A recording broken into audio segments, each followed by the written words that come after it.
Fala aí pessoal, professor Diego do RL Review, para trazer aqui para vocês mais uma questão aí comentada, dessa vez questão de otoneurologia e especificamente de um tema aí que é super importante para as provas, que são as vestibulopatias da infância. Então vamos lá, vamos ver essa questãozinha aqui, ó. Assinale a alternativa correta sobre a vertigem paroxística benigna da infância. Letra A. É a causa mais comum de tontura em crianças. Letra B. É a causa mais comum no gênero masculino. Letra C. É mais frequente em crianças entre 9 a 12 anos. Letra D. O tratamento indicado são manobras de reposicionamento. E letra E. Tem associação com história familiar de migrânia. Bom, pessoal, vamos utilizar essa questão para revisar um pouquinho a respeito dessa doença da famosa VPBI, ou vertigem paroxística benigna da infância. Vamos lá?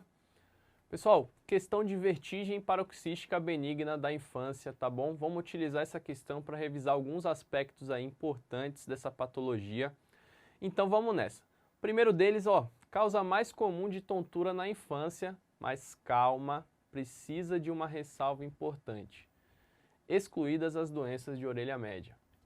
Eu sei, pessoal, essa questão ela foi maldosa, muita gente acabou caindo, mas quem é do RL Review não perde esse tipo de ponto porque ele sabe. Tem que ter essa ressalva aqui para você dizer que a VPBI é a causa mais comum de tontura na infância.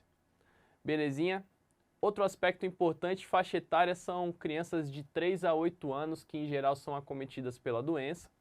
Você até pode ver nos livros aí que os sintomas começam um pouco antes, ali ao redor do primeiro ano de vida, mas o diagnóstico vem em geral entre 3 e 8 anos. Beleza?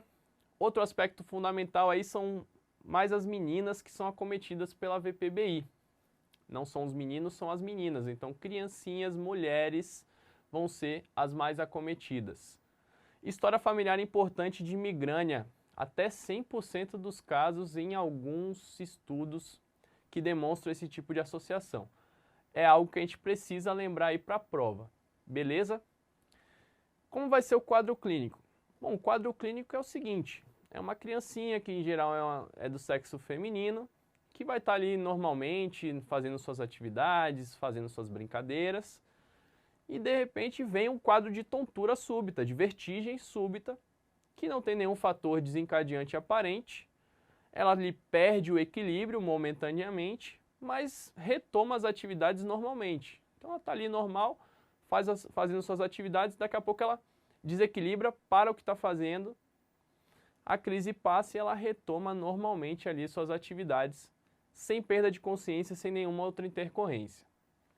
Como está nesse vídeo aqui, ó. A criança está bem, daqui a pouco ela para, mas volta ao normal ali, sem nenhum outro tipo de intercorrência. Pessoal, essas crises não vai ser uma, não vão ser duas, não vão ser três, vão ser 5 vezes pelo menos para a gente dizer que é uma VPBI. E é assim que a gente vai dar nosso diagnóstico. Nosso diagnóstico ele vai ser clínico, pessoal. Vai ser baseado nessa sintomatologia. 5 episódios de vertigem súbita, sem desencadeante, com resolução espontânea, sem perda de consciência, com alguns desses sinais ou sintomas aqui associados, tá? Nistagmo, ataxia, vômito, palidez ou medo. Beleza? E diagnóstico diferencial? Diagnóstico diferencial são com patologias centrais, tá? Notadamente aí, tumor de fossa posterior e epilepsia. Dessa forma, pessoal, a gente vai precisar de alguns exames complementares, não para o diagnóstico é o que está aqui, mas para a exclusão dessas patologias que estão aqui listadas aqui embaixo. O que a gente vai utilizar então para complementação da nossa investigação diagnóstica?